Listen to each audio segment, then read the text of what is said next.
when a flight attendant pointed her finger at one of the biggest men on the planet and told him to take off his hoodie or get off the plane, nobody on that flight could believe what they were seeing. It was a regular Tuesday morning at Miami International Airport. People were boarding, finding their seats, putting their bags away. Nobody expected anything unusual to happen. And then Shaquille O'Neal walked through that cabin door, 7 feet and 1 inch tall. 325 pounds. A man so large that he had to turn sideways just to fit down the aisle. A man with 4 NBA championship rings. A man that the whole world knew. He wasn't being loud. He wasn't causing problems. He was doing the exact same thing every other passenger was doing, trying to find his seat. But one flight attendant looked at him and decided something needed to be said. In front of everyone. Loud enough for 4 rows to hear. Sharp enough to make the entire cabin go completely silent. And here is the part that nobody saw coming. Because the story of what happened on that flight is not just about a flight attendant and a famous basketball player. There is a 9-year-old boy sitting 7 rows back wearing an orange beanie. There is a letter that was written on a rainy night and never expected to be answered. There is a secret that nobody on that plane knew, not even the flight attendant herself. And when it all comes out, when every piece of this story connects, it will change the way you see every single moment that came before it. Stay with us for the whole video. Because the beginning of this story is not what you think it is. And the ending is something we promise you will not see coming. The cabin of American Airlines. Flight 1142 went completely quiet. Not the kind of quiet that settles in after a long yawn. Not the soft quiet of a cabin at night when the lights dim and blankets come out. This was a different kind entirely. A held breath kind. A something is wrong kind. The kind that presses against your eardrums and makes the hairs on the back of your neck stand at full attention. Every passenger on that plane stopped at exactly the same moment. A woman in seat 4A stopped mid-sip, her coffee cup hovering in the air. A businessman in 2B looked up from his laptop and forgot to look back down. 2 college girls sharing earbuds in row 9 slowly pulled them out, 1 earbud each, dangling. But a little boy in row 7 grabbed his mother's arm with both hands and held on. Nobody had given a signal. Nobody had announced anything. They had all simply felt it. Because there was a man standing in the aisle of that aircraft, head tilted forward so it wouldn't meet the overhead bins, both shoulders angled sideways just to fit the space, who did not look like he belonged in the same world as the airplane around him. The seats were too small. The aisle was too narrow. The ceiling was too low. Everything was too small. 7 feet and 1 inch tall. 325 pounds of him. Hands wide enough to palm a human head like a basketball. Feet so large that the shoe industry had to build a special size just to cover them. A size 23. Shaquille O'Neal. Shaq. The Diesel. The Big Aristotle. 4 championship rings. 6 NBA teams. A name that children learned before they learned long division. He was not making a scene. He was not demanding anything. He was doing the simplest, most ordinary thing a person can do on an airplane. He was looking for seat 1A. That was all. And then a voice came from the front galley. Firm. Flat. Final. Sir. Her name tag read Donna. She held something in her hand, a small laminated card, and her face had already made its decision. I need you to remove that. Right now. Shaq turned slowly and looked down at her. Excuse me. You heard me, Donna said. Take that off. Or get off this plane. Row by row, the entire cabin held its breath. But Shaquille O'Neal had heard words like that before. Not those exact words, not on a plane, but the feeling behind them, the feeling of a world that had not been built for someone his size, looking him straight in the face and reminding him of that fact. That feeling was as old and familiar to him as the smell of a basketball gym. It had started when he was 13 years old. That was the year Shaquille Rashawn O'Neal, born March 6, 1972, in Newark, New Jersey, walked into his first day of 8th grade and was already 6 feet tall. Not almost 6 feet. Not close to 6 feet. 6 full feet of skinny, awkward, still-growing boy who had to duck through door frames and couldn't fit his legs under a standard school desk without turning sideways. Kids stared. Teachers stared. Even the principal stared. Nobody was mean about it. Not exactly. But there is a particular kind of loneliness that comes from being the one person in every room who doesn't fit. And Shaq learned that loneliness early. His father, Sergeant Philip Harrison of the United States Army, did not allow self-pity in the house. He was a strict man, a disciplined man, a man who had earned everything he owned through hard work and structure. He told Shaq 2 things that stuck for life. The first was this: being big means nothing if you don't stand for something. The second was, how you treat people when they treat you badly. That is who you really are. His mother, Lucille O'Neal, said it softer, but just as clearly. She would cup his enormous face in her small hands and look him square in the eyes and say, "Shaquille, you are not too much. The world is just still catching up to you." He carried that with him through high school in San Antonio, Texas, Cole High School, where he averaged 32 points a game and made every college in America come calling. He carried it through Louisiana State University, where he became the most dominant college player of his generation. He carried it to Orlando, to Los Angeles, to Miami, to Phoenix, to Cleveland, to Boston. He carried it onto every airplane he had ever boarded. Every one that was too small. Every seat that wouldn't close around him. Every overhead bin at chin level. Every aisle that forced him to walk like a man squeezing through a door that was never meant to open for him. He had learned to smile through all of it. Most days that smile came easily. Today was about to test it. So it had started like every other travel morning in Shaq's life, which is to say, it had started with logistics. Getting Shaquille O'Neal from one city to another was not a simple operation. It required planning the way a military move requires planning. Extra time at security, because the body scanner always alarmed at his belt, his chain, his watch, and sometimes seemingly just at the sheer amount of him passing through it. Extra time at the gate, because boarding early was not a luxury. It was a physical necessity. The aisle of a fully boarded plane was an obstacle course he could not navigate without bumping someone's elbow or knocking someone's overhead bin clean open. It was a warm Tuesday morning in October 2019 when he arrived at Miami International Airport.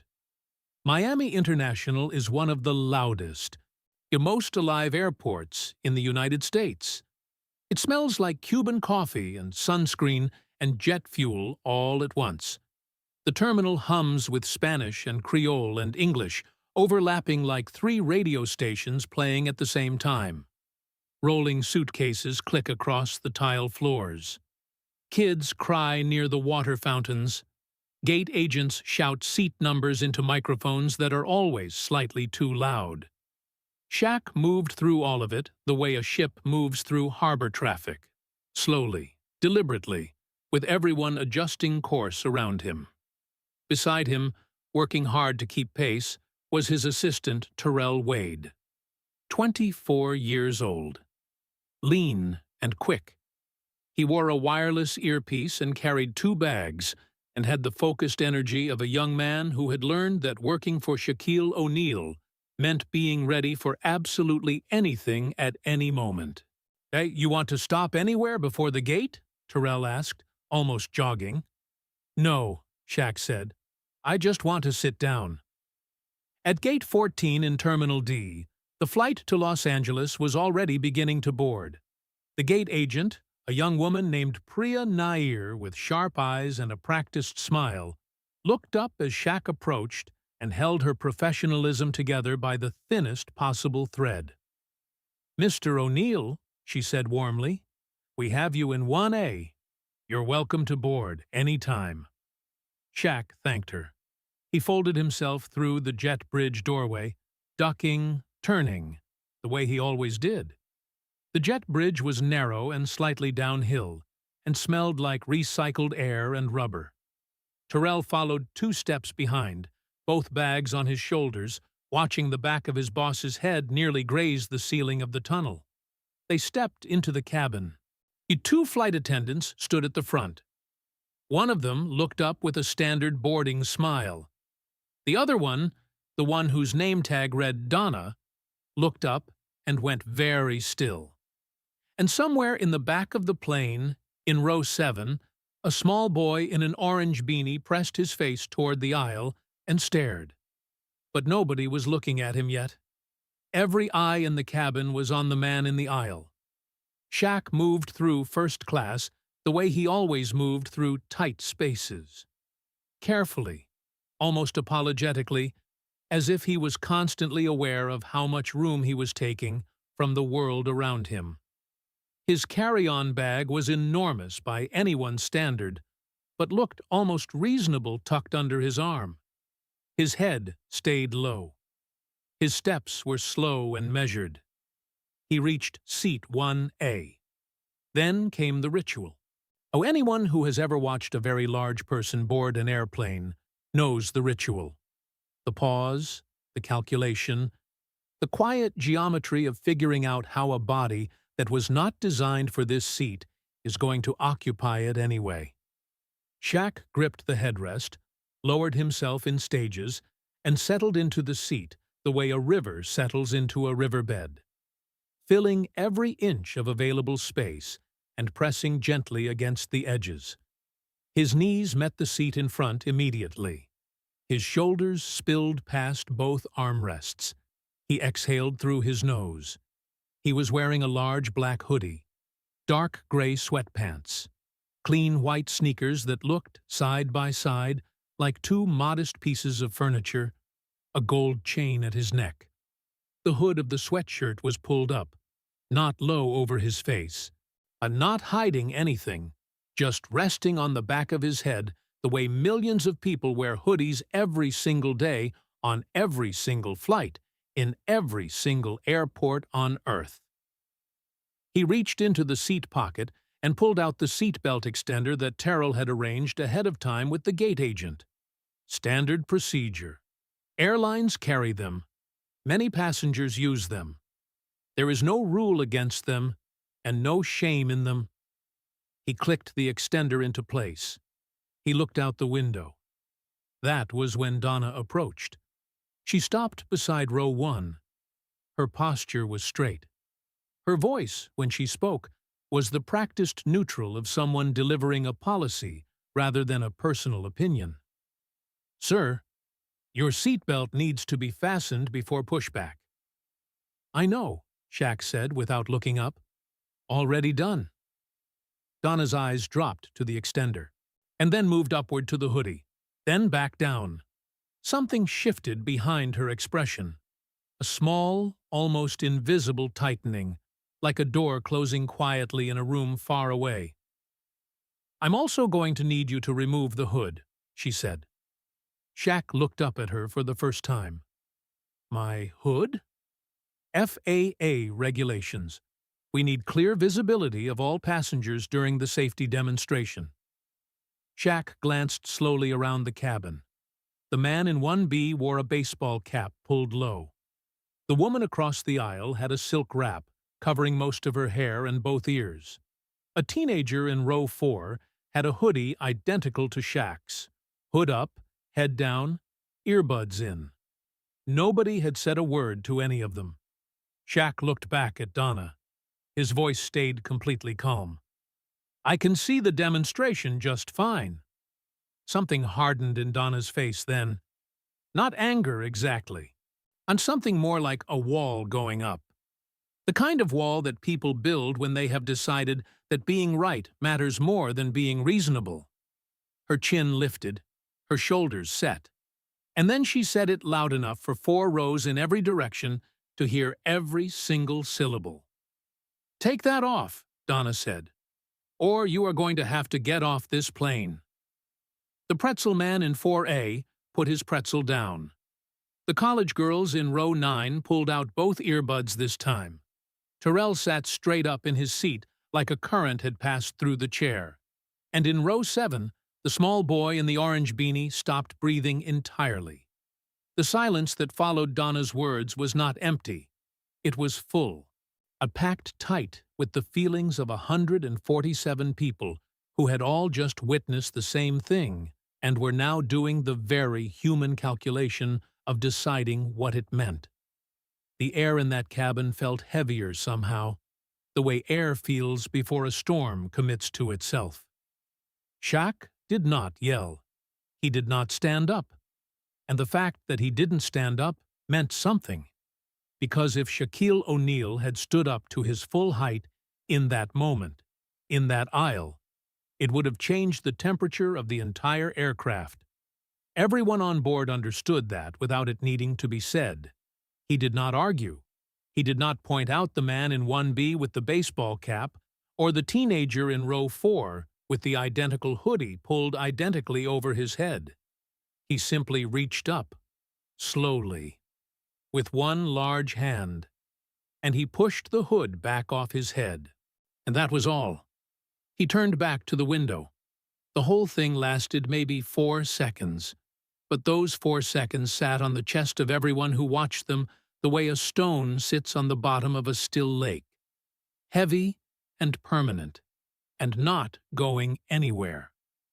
A smile is a complicated thing. Most smiles are simple. They mean what they look like they mean. But the smile that crossed Shaq's face in that moment, brief as a camera flash, was the kind that carries an entire lifetime behind it.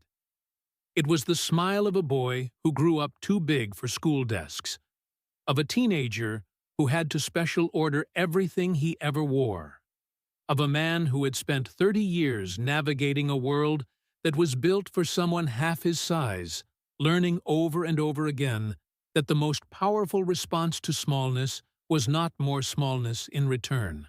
Donna turned and walked back to the galley without another word. The woman in seat 1C pressed her lips together and stared at the tray table. The pretzel man in 4A looked at his pretzel like he had forgotten what it was for. And in row 7, the small boy in the orange beanie finally breathed again. His name was Devon. He was 9 years old. And he had no idea that the man in seat 1A already knew that name. Devon Marcus Williams had been born on a rainy Thursday in February 2010 at Jackson Memorial Hospital in Miami, Florida. He came into the world small and loud and full of fight, and according to his mother Celeste, he had never really stopped being any of those 3 things. He was small for his age even before he got sick, the kind of small that made strangers think he was 6 or 7 when he was actually 9. Or he had a gap between his 2 front teeth and ears that stuck out slightly beneath the orange beanie he wore almost every single day. The beanie his aunt had brought him from a layover in Chicago 14 months ago, right around the time everything in Devon's life changed. 14 months ago was when the word came: Hodgkin lymphoma. It is a cancer that starts in the white blood cells. It is more common in children than most people realize, and more survivable than most cancers. But survivable is a word that sounds a great deal better when you are reading it in a pamphlet than when a doctor is saying it to you across a desk while your 9-year-old sits in the chair next to you holding a paper cup of water with both hands. Celeste had held herself together in that office. She had asked the right questions, written down the right numbers, to shaken the right hands. She had waited until she was in the parking garage, alone in her car on the third level with the windows up, before she came apart completely. Then she had driven home, made Devon's favorite dinner, arroz con pollo with extra lime, and sat across from him at their small kitchen table, and watched him eat and talked about absolutely nothing important for an entire hour. Because some things a 9-year-old does not need to carry before he has to. The months that followed were the longest of both their lives. Chemotherapy, hospital waiting rooms with television sets bolted too high on the wall, nurses who learned Devon's name and brought him extra popsicles, mornings when getting out of bed felt like climbing a mountain. And through all of it, every needle, every waiting room, every long, quiet car ride home, there was one constant. Basketball, old games on YouTube, highlight reels played on a cracked tablet propped against his pillow, and above everything else, above every player and every team and every moment in the long and extraordinary history of the sport, there was Shaq. Devon had watched the 2000 NBA Finals so many times he could call the plays before they happened. He had written a letter about it once. He had never expected anyone to write back. It had been a Tuesday evening in March 2019, 7 months into treatment, when Celeste found Devon at the kitchen table with a piece of wide-ruled notebook paper and a blue pen, his tongue pressed to the corner of his mouth the way it always was when he was concentrating hard on something. "What are you writing?" she asked. "A letter," Devon said, without looking up. "To who?" He looked up then, like the answer was the most obvious thing in the world. To Shaq. Celeste had stood in the kitchen doorway for a long moment. Then she had gone to her room, found the contact email for the Shaquille O'Neal Foundation on her phone, and typed out her own message. Longer than Devon's, heavier, the kind of message that a mother writes at 11 o'clock at night when the house is quiet, and the fear she keeps folded up during the day unfolds all at once in the dark. She had written about Devon, about the diagnosis, about the yellow Shaq bobblehead on his nightstand, about the cracked tablet and the Lakers DVDs, and the way her son had watched the 2000 NBA Finals so many times that he had started announcing the plays out loud half a second before they happened, like a tiny, bald-headed prophet. She had pressed send and closed her phone and told herself not to expect anything. That had been 8 months ago. Now, 4 rows behind Devon, a 16-year-old boy named Marcus Webb had his thumb hovering over the post button on his phone. The video was 22 seconds long. It was slightly shaky in the way phone videos always are when the person holding the camera is nervous. It showed Donna, straight-backed and certain. It showed Shaq, enormous and still. It showed the moment the words landed. "Take that off or get off this plane." And then it showed something that no directorial choice and no script could have manufactured. It showed Shaq's smile. That brief, weighted, ocean-deep smile. Marcus posted it with 8 words.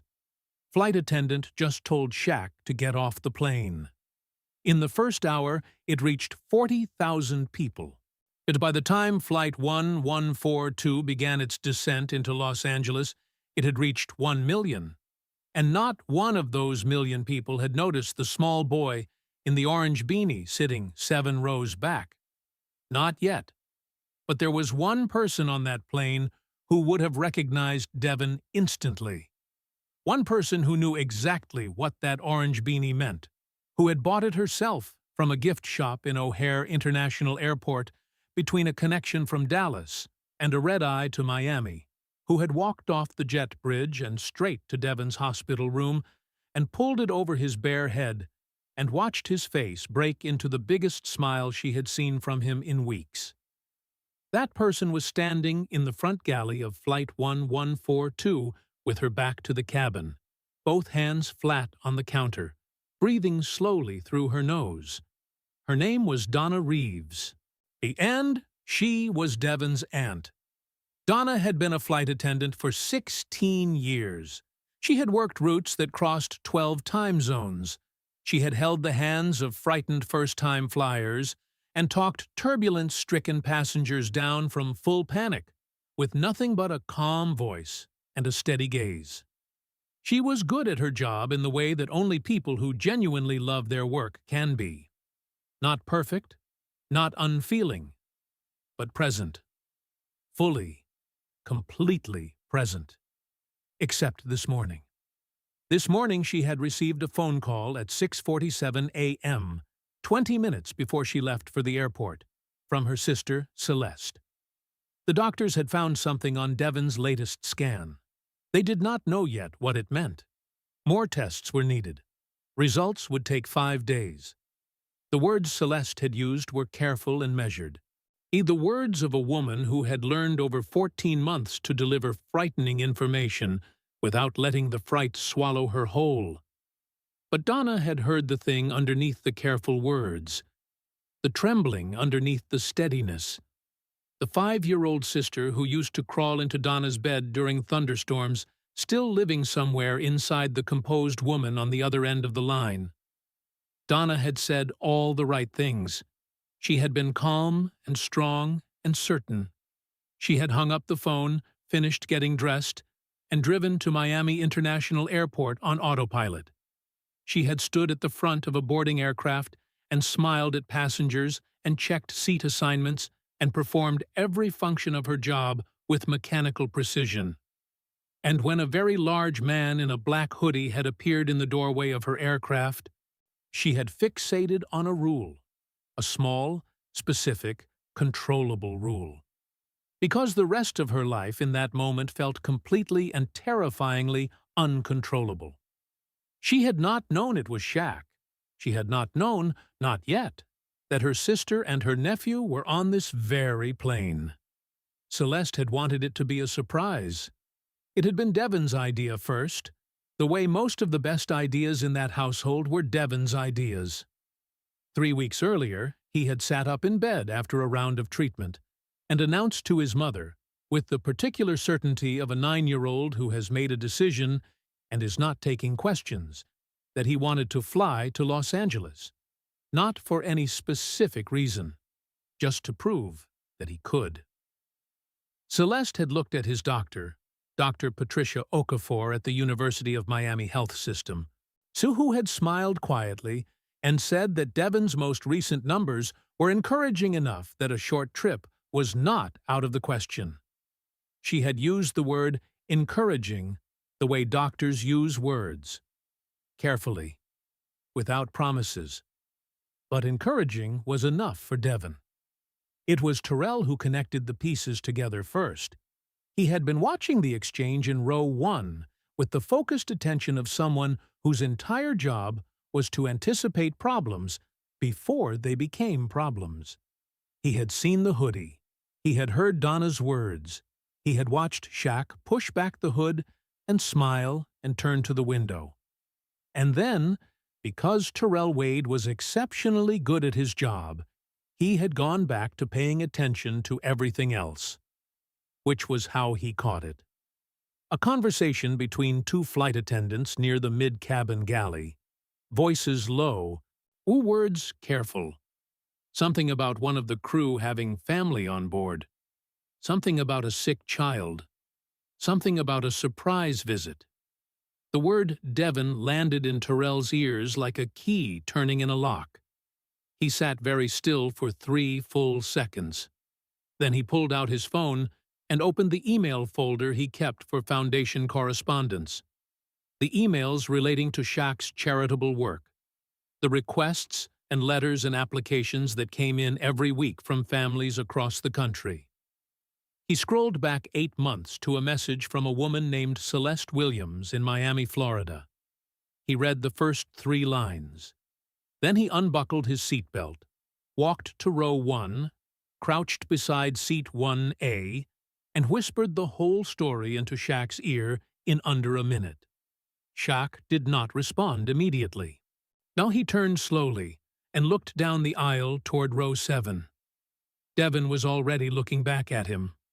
Their eyes met across the length of that cabin, 33,000 feet above the Gulf of Mexico, and something passed between them that had no name in any language, but that every single person who witnessed it understood completely. Shaq stood up. The cabin shifted. Not loudly, not dramatically. Just the quiet, collective movement of 147 people, turning in the same direction at the same moment, the way sunflowers turn without being told.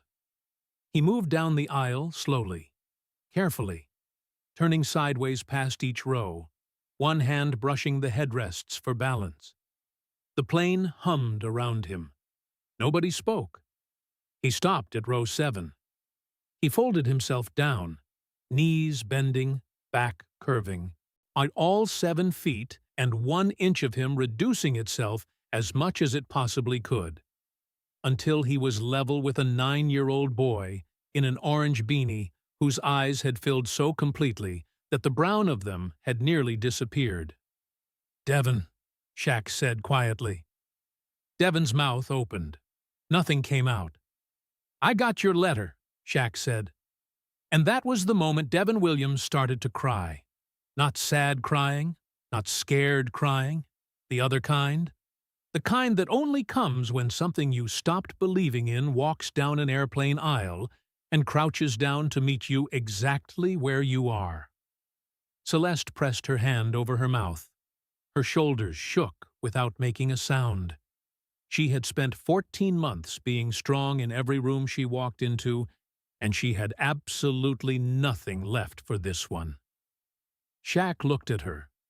He didn't say anything. He just nodded slowly, the way people do when words would only get in the way. Then he looked back at Devon. "You doing okay?" he asked.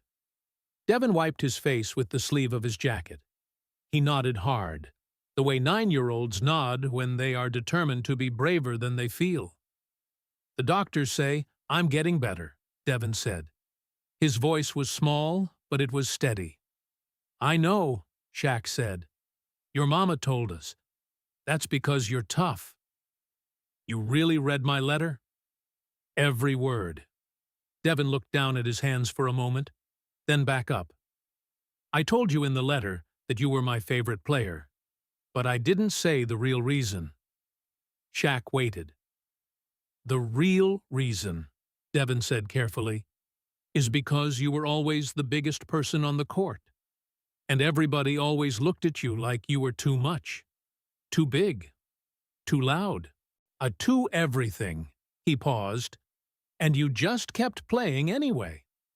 The cabin was so quiet that the hum of the engines felt like it was coming from somewhere inside everyone's chest. Shaq stayed crouched in that aisle for a long moment. A man who had spent his entire life being told in 100 different ways that he was too much. Looking at a boy who had spent 14 months being told by his own body that he wasn't enough. "Yeah," Shaq said finally, his voice lower and rougher than before.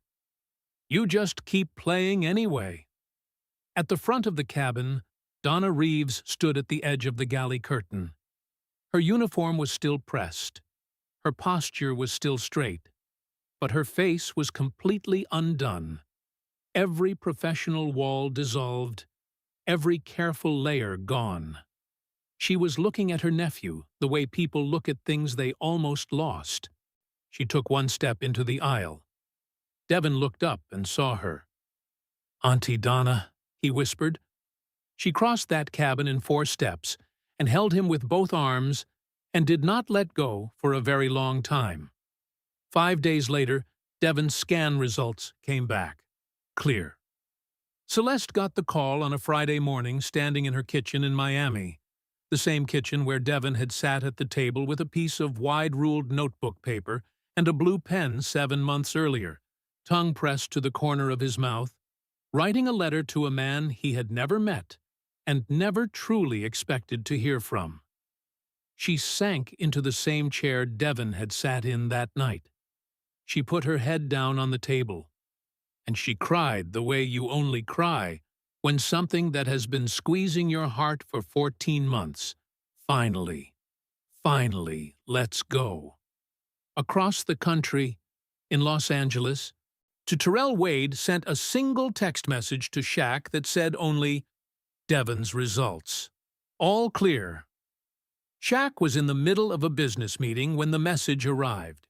He looked at his phone under the table, read it twice, and then excused himself, walked into the hallway, and stood there alone for a moment with his hand pressed flat against the wall.